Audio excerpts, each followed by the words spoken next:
Les damos la bienvenida a esta primera emisión de Economía al Día aquí en Negocios Ditu, hoy jueves 25 de junio. Bienvenidos.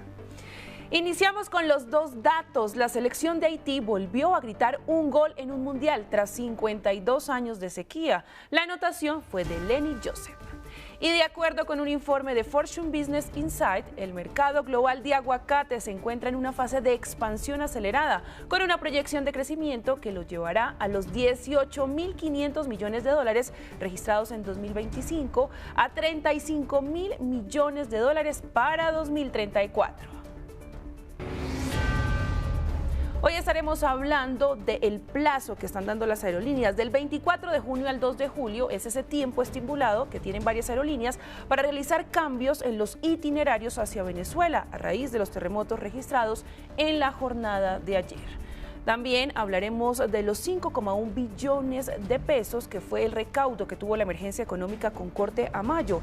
Dicha emergencia recibió ayer el aval de la Corte Constitucional, aunque hay detalles que tenemos que tener en cuenta para el sector energético. En minutos les tenemos todos los detalles. También tendremos la movida empresarial. El 94,99% de acciones de Primax fueron adquiridos por Unocorp, controlante de Biomax Combustibles. Bienvenidos.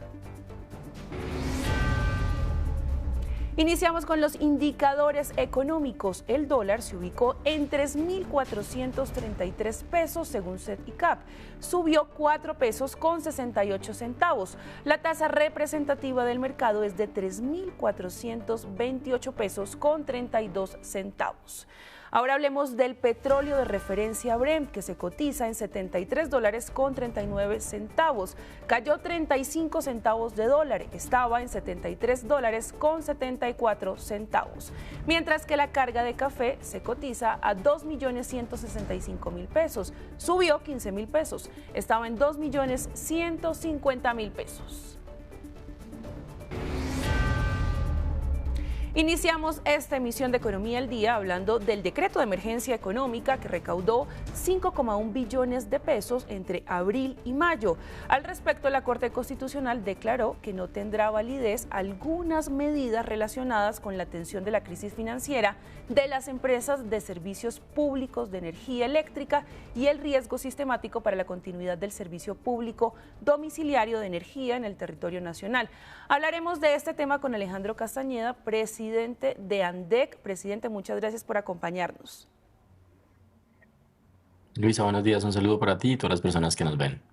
Estábamos a la expectativa de una decisión de la Corte Constitucional sobre este decreto. ¿Cómo reciben ustedes en primera medida la decisión tomada? Pues mira, yo creo que primero hay que analizar, como tú decías, diferentes elementos que expone la Corte en su decisión. La primera, efectivamente, desde el comienzo, nosotros lo habíamos manifestado, los diferentes gremios del país. Aquí nadie estaba criticando la intervención por la emergencia, porque efectivamente hubo un evento no esperado, un evento pues, que nadie lo tenía dentro del radar. Las lluvias que llegaron en los meses de enero y comienzos de febrero pues, fueron muy intensas, fueron muy fuertes en todo el territorio nacional y obviamente esto afectó a algunas regiones del país, principalmente el departamento de Córdoba. Entonces digamos que el primer criterio que tiene que evaluar la Corte, que es que haya sido un evento inesperado, un evento pues no planeado, pues se cumple y en eso estábamos todos de acuerdo. Digamos que las críticas siempre desde el lado nuestro fueron el alcance y la magnitud de la emergencia, por ejemplo.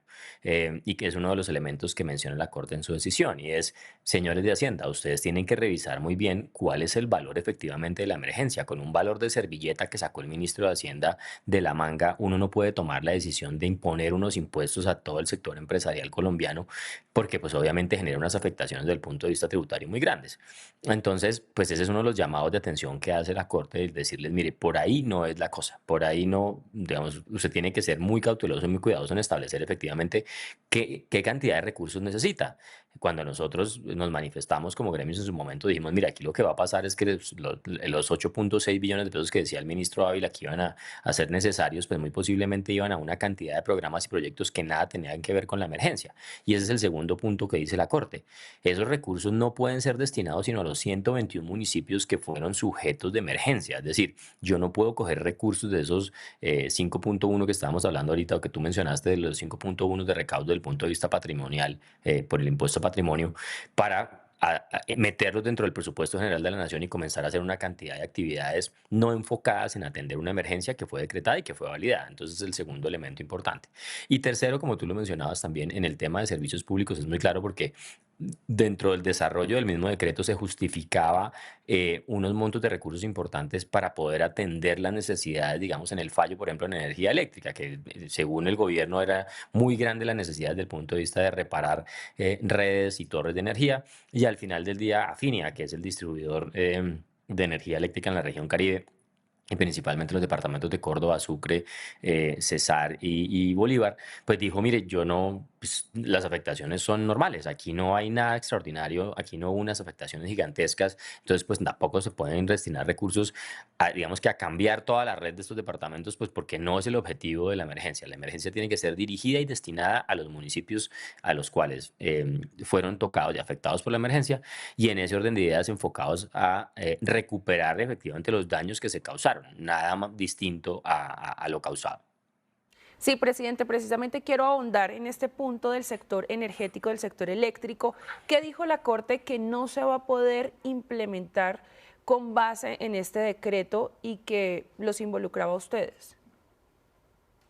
Fíjate es decir, no es que estuviera, no es que estuviera la acción completa definida en este decreto de emergencia, pero sí, por ejemplo, hacía referencia a que había una crisis energética con unas deudas de una empresa como es Aire, que había unas deudas desde el punto de vista de subsidios que se tenían que saldar. Entonces, fíjate cómo dentro de la emergencia se comenzaban a empaquetar una cantidad de cosas que nada tenían que ver con la emergencia. Es decir, el tema de subsidios y el no pago de subsidios es una decisión del gobierno que viene haciéndola desde hace más de 2 años, de rezagando los pagos desde el punto de vista presupuestal para no atender esas necesidades con los distribuidores de todo el país, no solamente los donde están enfocada la emergencia. Ese es lo primero. Entonces, ese es uno de los elementos. Y lo otro era, como te decía, los daños a la infraestructura eléctrica que se causaron por la emergencia, que al final del día resultaron siendo muy pequeños y que obviamente ya fueron solucionados. Y la prestación del servicio de energía eléctrica nunca tuvo interrupciones, digamos, de una forma grande o importante, principalmente en Córdoba. Entonces, eso es muy claro en la Corte en decir, mire, por ahí no es la cosa. El tema de servicios públicos no tiene que ser un elemento, es decir, ahí no hay nada sobreviniente. Los temas de energía eléctrica y la crisis de energía eléctrica son temas que usted ha venido acumulando por decisiones suyas, no porque la emergencia y no porque las inundaciones en varios departamentos le hayan generado, digamos, esa presión para no pagar. Esa es más o menos como la discusión en ese sentido que plantea la Corte. Y recordemos también que es bien importante, esta es la decisión sobre el decreto de emergencia madre, sobre el decreto que cobija otros decretos que fueron expedidos posteriormente por el gobierno. Uno de ellos, pues obviamente después sale todo el tema tributario, todo el tema, digamos, relacionado con el impuesto al patrimonio, pero también hay un decreto que vale la pena esperar también decisión por parte de la Corte y son la destinación de recursos también y el tema de intervención de los embalses que se puso allí en un decreto también derivado del decreto de emergencia económica madre, que también tendrán que ser revisados por la Corte y sobre los cuales también los gremios del sector nos manifestamos con objeciones frente al mismo, porque volvemos al mismo punto. Ahí no hay gestiones diferentes y no hay nada sobreviniente del sector eléctrico que haya empeorado o mejorado la situación desde el punto de vista de inundaciones. Usted me hizo acordar justamente de esos decretos y quiero preguntarle por ese, donde les plantea a ustedes tener que destinar una cantidad o un porcentaje de los recursos de las generadoras para pagar la deuda que tienen empresas intervenidas como Aire. ¿Qué pasa con este decreto? Pues digamos que ese que tú mencionas, Luisa, de donde se tomaban recursos de incluso generadores para pagar la misma deuda con generadores, ese decreto ya, digamos, como han habido tantas emergencias, ese decreto no hacía parte de esta emergencia económica, sino hacía parte de la emergencia económica decretada a finales del mes de diciembre, que fue, digamos, la relacionada con los temas fiscales. Esa, recordemos que en el mes de enero, la misma Corte suspendió ese decreto madre expedido más o menos como el 29 de diciembre y posteriormente ya y también implementó medidas cautelares y suspensión a los decretos reglamentarios. Entonces, ese particular que tenía digamos que el pago de unos recursos por parte de los generadores para casi que autopagarse las deudas con Aire, ese sí quedó suspendido inmediatamente. Ese falta, digamos, una decisión de fondo, pero es que el decreto madre de esa emergencia económica ya fue declarado inexequible, entonces pues obviamente todos los decretos que se derivan de ese decreto madre también están bajo la misma línea declarados inexequibles. Presidente, entonces hasta ahora es pendiente o están ustedes al tanto qué va a pasar. Pues ya la Corte se pronunció sobre este decreto madre respecto a la emergencia ocurrida en Córdoba y en los municipios cercanos. Pero entonces lo que usted mencionaba que está todavía pendiente es que se defina qué va a pasar con otros decretos, por ejemplo, con el tema que usted mencionaba de los embalses. ¿Qué propone o qué plantea sobre los embalses? No, digamos que en ese decreto, Luisa, lo que se hacían varias cosas. Por ejemplo, se destinaban recursos que eran ya que habían sido creados por la ley 99. Recuerda que esa es la ley sobre la cual las generadoras pagan unas contribuciones por el uso del agua, por el uso también de las térmicas del agua y por los renovables también. Es como la ley marco, digamos, de todo el tema ambiental. Entonces, ese decreto madre que expidió después de perdón, el decreto reglamentario que pone el tema principalmente de los embalses, lo que dice es que se pone una sobretasa a las contribuciones ambientales derivadas de esa ley 99. Esos son los elementos que no, pues, obviamente se objetaron y se pidieron a la Corte que se analizaran porque volvemos a lo mismo. Nada tiene que ver todas las cuencas del país, porque al final del día esto es un impuesto que se cobra en todo el país, con las situaciones vividas en las cuencas en donde hubo emergencia, caso Córdoba, caso Magdalena, caso Bolívar. Entonces, fíjate que ahí la gran duda, y por eso se le hizo ver a la Corte Constitucional digamos, esas objeciones, era en el sentido de, ojo, porque usted no puede cubrir o cobrarle un impuesto a todo el país para solucionar un problema puntual.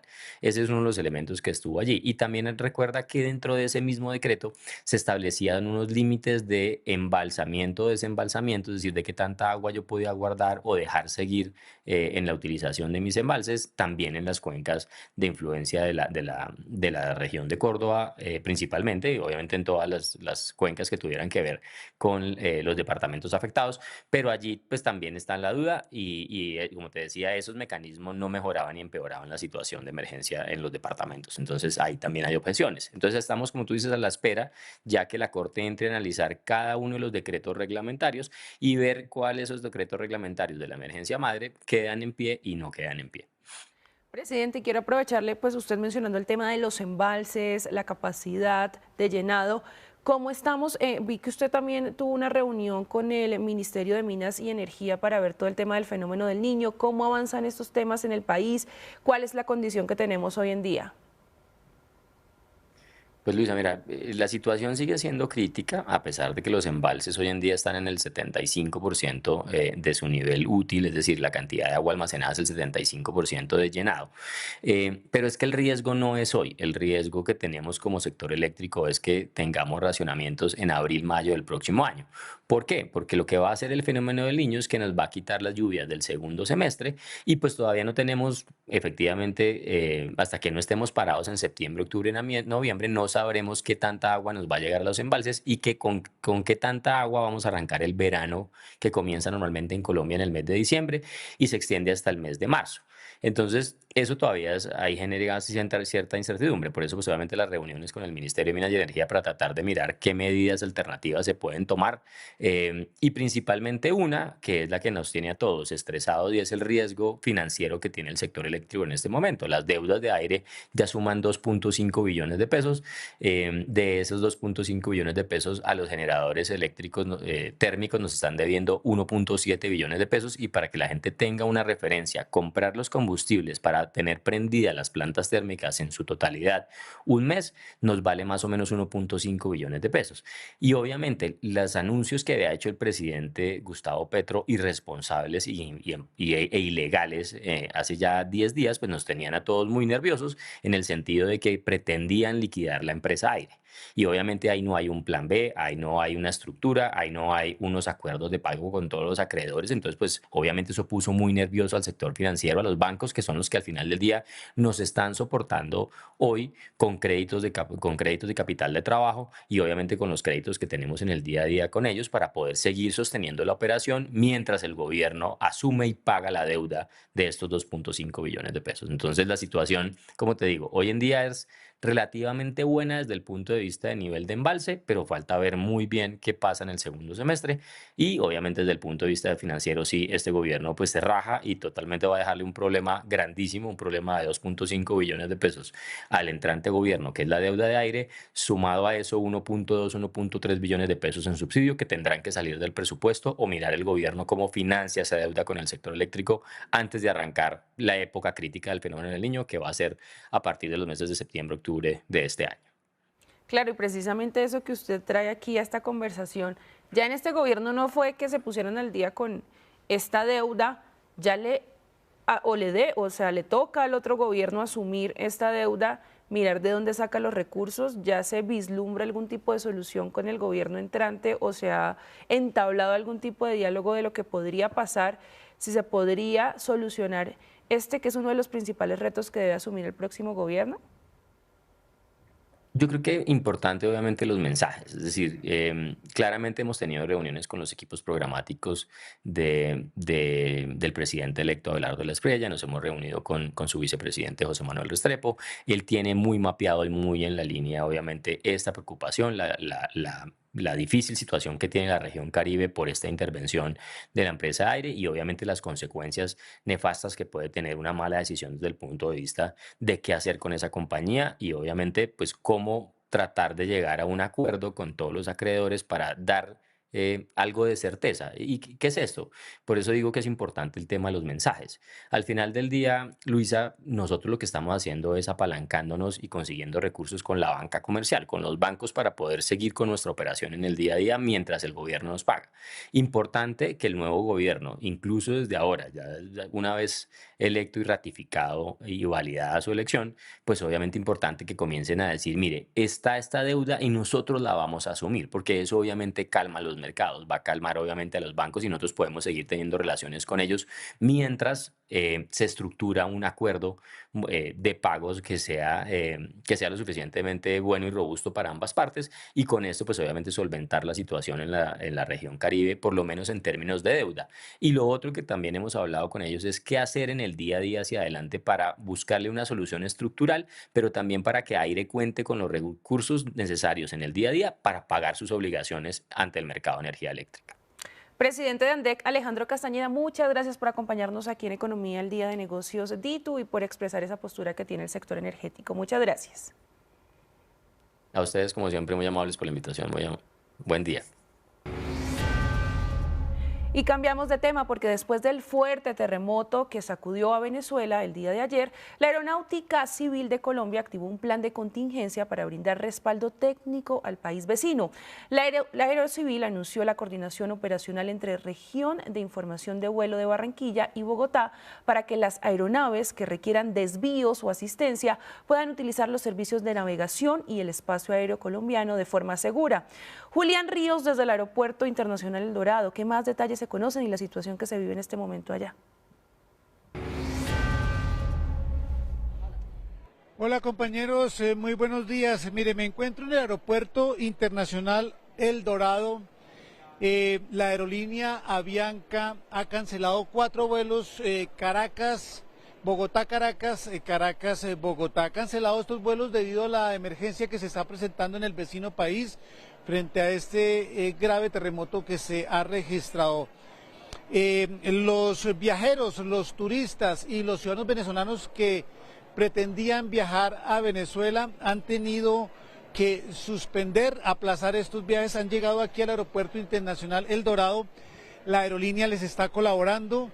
A algunos de ellos ya les han asignado hoteles para que pasen esta noche y que estén muy pendientes de la información a través de las páginas de la aerolínea para ver cuándo pueden reprogramar sus vuelos rumbo a Caracas.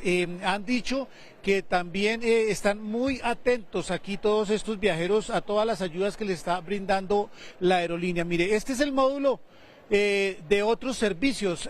Aquí están llegando los pasajeros no solo a Venezuela, pero los principales a Caracas, a pedir ayuda para que les reprogramen sus vuelos, para que puedan tener información clara y precisa de lo que es la operación aérea rumbo al vecino país que pues está atravesando una crisis y cuyos aeropuertos pues obviamente están cerrados. La aerolínea Avianca canceló, repetimos, 4 vuelos, también otras aerolíneas como LATAM al parecer también han tenido que suspender y cancelar estos vuelos comerciales mientras que se logra restablecer allá la operación aérea. Algunos ciudadanos venezolanos, repetimos, ya han sido atendidos aquí por la aerolínea Avianca, les han colaborado con información y hemos hablado incluso con algunos de ellos, hemos estado aquí hablando, ellos han enviado mensajes de aliento a sus familiares, a sus parientes, a todos sus amigos que se encuentran allá, otros han pedido información para poder hablar con ellos, han tenido con algunos contactos, nos han dicho que en algunas ciudades, en algunos sitios de Venezuela, está muy tranquila la situación, pero como sabemos en el aeropuerto y también en algunas ciudades complicó la situación por este temblor, por este terremoto. Escuchemos a uno de los pasajeros, a uno de los ciudadanos venezolanos hablando de lo que ocurrió allí y también pues enviando un mensaje de aliento. Guau, a todos mis hermanos allá de Venezuela, de verdad que estamos muy dolidos con todo esto que ha pasado, es terrible y de verdad fuerza, de verdad. El aeropuerto está totalmente destruido, yo me comuniqué con mi familia, le dije que no había podido llegar y ellos están bien, gracias a Dios. Que tengan fortaleza y que le pidan al Señor que los ayude. Dice la aerolínea Avianca, aquí donde nos encontramos, que pues ha tenido que cancelar sus vuelos, pero repetimos, le ha colaborado y le ha ayudado mucho a todos estos viajeros que estén muy pendientes de la información para reprogramar, para los cambios de ruta y también para reprogramar estos vuelos. Por eso deben estar muy pendientes, no solo a través de la página, sino también a través de estas plataformas donde estamos entregando información precisa al instante sobre lo que ocurre aquí en el Aeropuerto Internacional. Muchas gracias a Julián por su reporte y el mensaje insistente para las familiares que están buscando justamente a sus familiares en Venezuela, que Noticias Caracol también tiene dispuesto todos sus canales de atención de WhatsApp y redes sociales para poder poner o justamente tener a disposición para los familiares que están en nuestro país y quieren conocer o saber el paradero de sus familiares. Precisamente dadas las circunstancias, el apoyo que se pueda brindar en estos momentos es vital. De eso hablaremos a esta hora con Ana Karina García, directora de la Fundación Juntos se Puede. Directora, muchas gracias por acompañarnos aquí en Economía al Día de Negocios DITU y justamente es el momento para unir esos esfuerzos, lo mencionábamos, para poner esos canales de comunicación para las familias que están buscando información de sus familiares allá en Venezuela. ¿Qué podemos decirle a la gente? ¿Qué pueden sumarse o qué pueden apoyar en estos momentos? No, Luisa, primero que nada, gracias a todo el pueblo colombiano y a ustedes por la solidaridad. Lo que está pasando en Venezuela es una tragedia. Hay muchas personas desaparecidas en La Guaira, sobre todo, que es donde está ubicado el aeropuerto de Maiquetía, el aeropuerto internacional. En Caracas se reportan en Chacao y en Distrito Capital el desplome de por lo menos 20 edificios que hasta ahora todavía no se ha podido hacer rescate. Mientras retomamos la comunicación con la directora de la Fundación Juntos se Puede, ya nuevamente la tenemos con nosotros. Puede continuar, directora, muchas gracias. Todavía estamos a la espera del rescate de muchas de las personas, esperemos orando con mucha fuerza para que se encuentren con vida, pero bueno, desde Bogotá, como siempre, la solidaridad del pueblo colombiano, la solidaridad de los migrantes que nos encontramos en el exterior, es el momento de unirnos y por eso desde la Fundación Juntos se Puede, en Pasadena, en la calle 104 54 31, abrimos un centro de acopio que está desde las 7 de la mañana del día de hoy, que estará hasta las 7 de la noche y así seguiremos repitiendo esta actividad durante toda esta semana y los días que sea necesario. Se le está pidiendo a la gente que nos ayuden donando power banks, linternas, productos enlatados de alimentos no perecederos, ropa interior nueva, porque lamentablemente mucha gente quedó sin nada en la ciudad capital y en las ciudades aledañas. También le estamos pidiendo que puedan donar cosas para niños, pañales, toallitas húmedas, leche en polvo, este tipo de cosas, ropita para los niños que lamentablemente lo perdieron todo La situación es muy grave y por eso llamamos a todo el pueblo colombiano a que nos acompañen en esta jornada de acopio en Bogotá, en la calle 104 5431, y que puedan llevar cada una de las donaciones que tenemos en una lista en nuestras redes sociales, @fun juntos se puede y @f juntos se puede en Instagram, y en Twitter o en X podrán encontrarlo. Sí, directora, si podemos repetir por favor esa línea de WhatsApp. Por un lado, lo que usted menciona de poder donar, poder apoyar con todos estos productos que usted nos menciona tan importantes, pero también me imagino la angustia de los ciudadanos venezolanos que están en nuestro país y que no han podido contactar a sus familiares que están en Venezuela. Frente a esto, ¿se puede tener algún canal, algún apoyo de comunicación?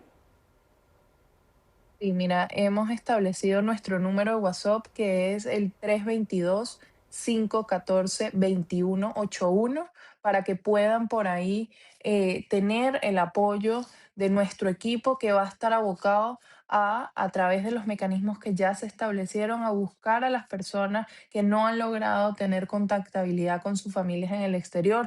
También se pueden acercar a la sede, que ahí los estaremos ayudando a ubicar a familiares y sobre todo acompañarnos en este proceso para poder enviar a los equipos de rescate, porque también nos está pasando que a nuestra línea nos escribe gente que dice: es que mis sobrinos se quedaron atrapados entre los escombros y solo está su papá y no puede rescatarlo, y estos mensajes nos permiten articular con el equipo de rescatistas que de la Fundación Juntos se Puede se encuentra en las calles desde anoche, desde muy tarde, en este proceso, para tratar de ayudar a que estos rescatistas, los pocos que hay mientras llega la ayuda internacional, puedan llegar a los lugares donde hay personas con vida que se han identificado atrapadas entre los escombros. Entonces, se los repito a todos, tanto los venezolanos que no encuentran a sus familiares, pueden acercarse a la calle 104 5431 en Bogotá. Si no se encuentran en Bogotá y quieren que los ayudemos a encontrar a sus familiares, pueden escribir a nuestra línea de WhatsApp, que es 322-514-2181, y si te encuentras en Bogotá, puedes acercarte a la sede. Y a los colombianos y al resto de la sociedad civil decirles: es momento de unirnos, es momento de apoyarnos entre nosotros, así que si pueden donar, si pueden llevar insumos que se usen posterior a la emergencia, cosas de primeros auxilios, gasa, alcohol, temas de primera necesidad, estaremos recibiéndolos en nuestra sede y estaremos articulando todo con las autoridades para que esto pueda llegar a las manos de quienes están ayudando en territorio nacional. Sí, justamente eso, directora. Entonces, este centro de acopio donde ustedes recolectan todas estas donaciones, todos estos productos que usted mencionó, son articulados con las autoridades colombianas para poder realizar ese envío que llegue lo más pronto posible a nuestro vecino país. Sí, estamos haciendo articulación con las autoridades colombianas, sobre todo con las autoridades locales, pero además estamos haciendo articulación con las organizaciones que están en terreno en Venezuela para que puedan recibir estos insumos y se puedan poner en práctica lo más rápido posible. Aquí las primeras 72 horas son cruciales para el rescate de las personas que se encuentran con vida, pero también recordemos que hay mucha gente que quedó en la calle y que no tiene dónde dormir y que está durmiendo en plazas y que no tiene ningún tipo de insumos. Los hospitales en Venezuela además no tienen los insumos médicos necesarios para las atenciones, y por eso los rescatistas están pidiendo con muchísima necesidad insumos de primeros auxilios para poder hacer la primera atención y que estas personas luego puedan ser atendidas en los hospitales o en las clínicas que se pusieron a disposición cuando ya sean dejadas en un triaje y puedan ser clasificadas en este triaje para poder utilizar el recurso de las clínicas y hospitales de la mejor forma posible. Sí, quiero agradecerle a la directora de la Fundación Juntos Se Puede por acompañarnos aquí en Economía el Día de Negocios DITU. El mensaje generalizado: unir esfuerzos en este momento. Los acompañamos a ustedes, nuestros hermanos venezolanos, los que están aquí y los que están allá en este momento, como usted mencionaba, en estas circunstancias tan difíciles. Muchísimas gracias a Ana Karina García. Gracias a ustedes. Y la TAM también se pronunció y ha dispuesto medidas de flexibilidad para quienes tengan vuelos programados durante los próximos días a Venezuela. A esta hora nos acompaña Erika Sarante, CEO de la TAM Airlines Colombia. Muchísimas gracias por acompañarnos. Luisa, gracias. Buenos días. Y en primer lugar, obviamente lamentando esta situación, uniéndonos en este momento tan difícil que está viviendo no solo Venezuela, sino pues todos los compatriotas y personas que no solo viven en Venezuela, sino en Colombia. Entonces, uniéndonos no solo con nuestra ayuda como parte de Aerolínea, sino de corazón en lo que podamos colaborar. Como tú bien lo mencionas, nosotros obviamente el aeropuerto quedó en una condición en la cual se está monitoreando hoy en día la situación. Se están evaluando las condiciones en las que quedó porque es uno de los lugares en donde más se vio afectado precisamente por el terremoto y el sismo que sucedió y pues revisando rutas alternas también de manera segura las que pudiéramos también operar.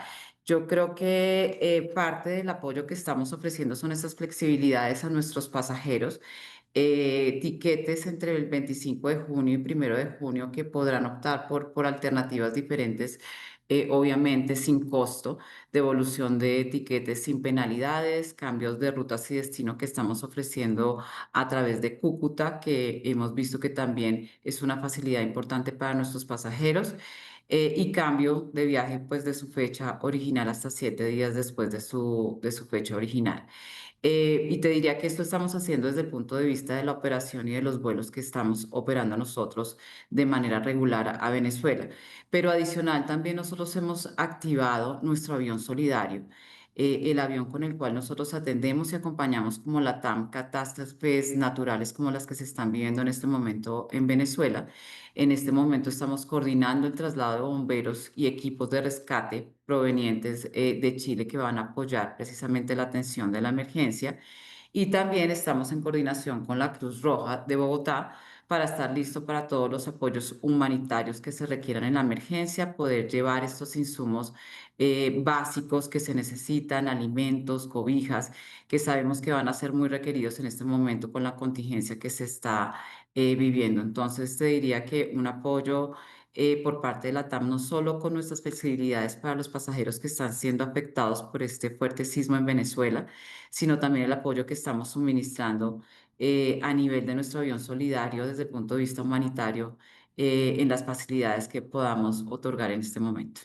Sí, un apoyo muy necesario y que se valora mucho en estos momentos donde en el vecino país hay todavía desaparecidos, la necesidad de esos insumos con urgencia, también el apoyo de estos rescatistas, como usted lo mencionaba, que van a viajar desde Chile a Venezuela.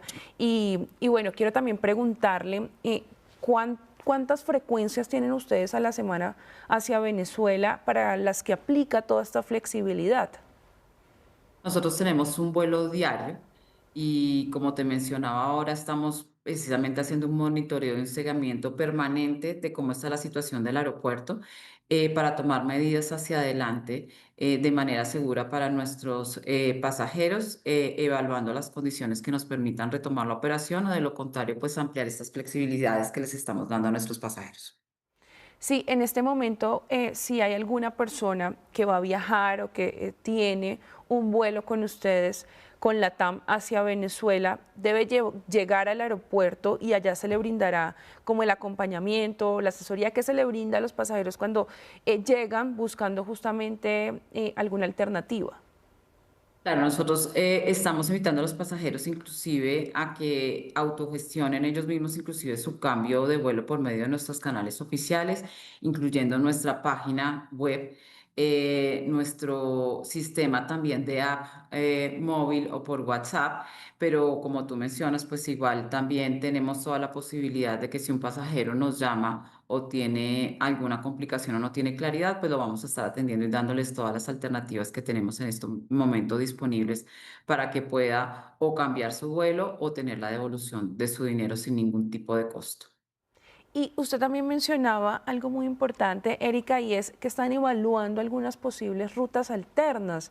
¿Habría la posibilidad de aterrizar en otros aeropuertos cercanos? ¿Qué han podido identificar o hablar con las autoridades aeronáuticas venezolanas? Es parte de lo que estamos revisando. Yo te diría que la primera opción que dimos, que es Cúcuta. Cúcuta es muy valorado por nuestros pasajeros, obviamente como una alternativa de viaje, y esta está en este momento activa dentro de nuestras flexibilidades. Y como tú bien mencionas, estamos evaluando con las autoridades porque lo primero que tenemos que validar es en qué estado quedaron el resto de aeropuertos. Ya sabemos que el aeropuerto obviamente de Maiquetía está afectado, pero estamos mirando en qué condiciones están los otros aeropuertos y si se pudieran ofrecer otras alternativas para poder explorar. Y en este momento estamos en eso. Parte de la complicación ha sido obviamente que Venezuela está con temas de comunicaciones, señal, y yo creo que ellos obviamente están abocados en este momento también a atender temas prioritarios, y tenemos que tener paciencia pues para que ellos nos puedan también confirmar y poder evaluar las condiciones en las que están los aeropuertos en este momento. Pero en la medida en que se den, pues nosotros estamos evaluando diferentes alternativas. ¿Cuánto tiempo o cuándo tendrían previsto que pudiese partir un avión desde Colombia con los insumos o con el apoyo de la ayuda que nos estaba mencionando y el trabajo articulado que están ustedes ofreciendo y haciendo con las autoridades colombianas? Nuestra disposición es inmediata y así se lo hemos manifestado pues al embajador y al ministerio, inclusive a las autoridades de Venezuela. Yo creo que lo que estamos esperando en este momento son las coordinaciones que ellos tienen que hacer y nosotros también a través, obviamente, de la Cruz Roja para poder llevar precisamente todos esos insumos que son los necesarios y poder recolectar para que el avión pueda salir con una capacidad suficiente para atender esta emergencia y llevar lo que es requerido para este momento tan difícil que está atravesando Venezuela, pero nosotros estamos disponibles y así lo hicimos desde anoche, esperando a que nos activen para poder lo antes posible poder atender esa situación. La disposición de la aerolínea LATAM para apoyar al vecino país y a todos estos insumos y rescatistas que quieren llegar allá para apoyar estos procesos. Muchas gracias a Erika Sarante, CEO de LATAM Airlines Colombia, por acompañarnos aquí en Economía al Día y por ese apoyo que están brindando también al vecino país. Muchas gracias a ustedes, Luisa. Ahora hablamos del Ministerio de Hacienda porque realizó una nueva emisión de títulos de tesorería a largo plazo en pesos colombianos. La subasta fue por 2,5 billones de pesos inicialmente, pero ante una demanda elevada se aplicaron las cláusulas de sobreadjudicación de 50%, lo que permitió una emisión adicional de 2,5 billones de pesos. La operación se realizó en referencias con vencimientos en 2030, 2035, 2040 y 2058, con tasas de interés que oscilaron entre los 12,04% y el 12,48%. Ampliaremos este tema en Enfoque en nuestro espacio de análisis hoy a las 11:15 de la mañana. Y hablando precisamente de las finanzas públicas, el Comité Autónomo de la Regla Fiscal estima que la deuda neta en 2026 será de 61% del PIB, la más alta de la historia. El comité proyecta una brecha entre ingresos y gastos, excluyendo el componente de intereses, de menos 4,1% del PIB, muy superior a lo previsto o a la prevista por el gobierno, que apenas refleja el menos 2,1% del PIB. En el mediano plazo, el CARF reforzó el hecho de que se necesita un ajuste fiscal estructural a gran escala. Al respecto, el marco fiscal de mediano plazo prevé que el balance primario aumente 4% del PIB entre 2025 y 2028 y 4,7% del PIB entre 2025 y 2031. La calificadora JP Morgan considera que el gobierno de Abelardo de la Espriella podría generar un impulso importante para la economía colombiana gracias a una agenda enfocada en inversión, seguridad, fortalecimiento del sector energético y disciplina fiscal. El nuevo festivo del 9 de julio, creado en honor a la Virgen de Chiquinquirá, enfrenta una demanda ante la Corte Constitucional. Esto porque el recurso argumenta que la medida vulnera la neutralidad religiosa del Estado y genera costos adicionales para empresas y entidades públicas. Sin embargo, mientras la Corte toma una decisión definitiva, el festivo sigue vigente para el puente del 13 de julio. Hacemos una pausa aquí en Economía al Día. Ya regresamos con más información económica.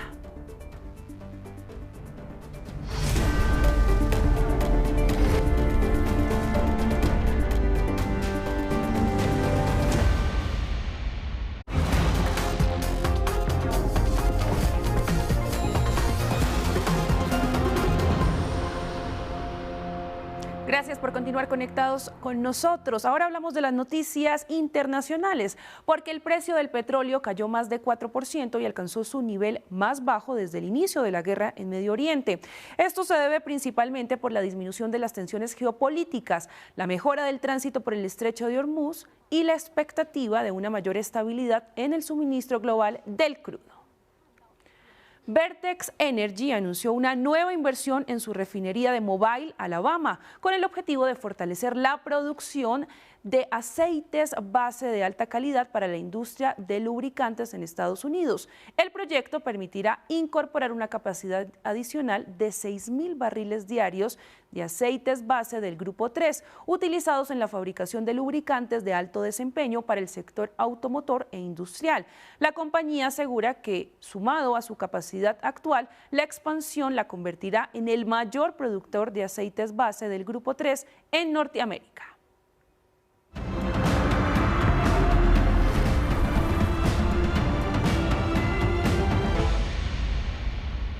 En la movida empresarial les contamos que Unocorp anunció la adquisición de Primax Colombia luego de recibir la autorización de la Superintendencia de Industria y Comercio. La integración de Primax le permitirá gestionar más de 1.800 estaciones de servicio y 23 plantas de abastecimiento. La compañía asegura o seguirá operando con total normalidad, garantizando la continuidad de sus operaciones y el cumplimiento de sus compromisos con clientes, aliados comerciales, proveedores, autoridades y colaboradores. Y así terminamos esta primera emisión de Economía al Día aquí en Negocios DITU. Los esperamos a mediodía con más noticias económicas.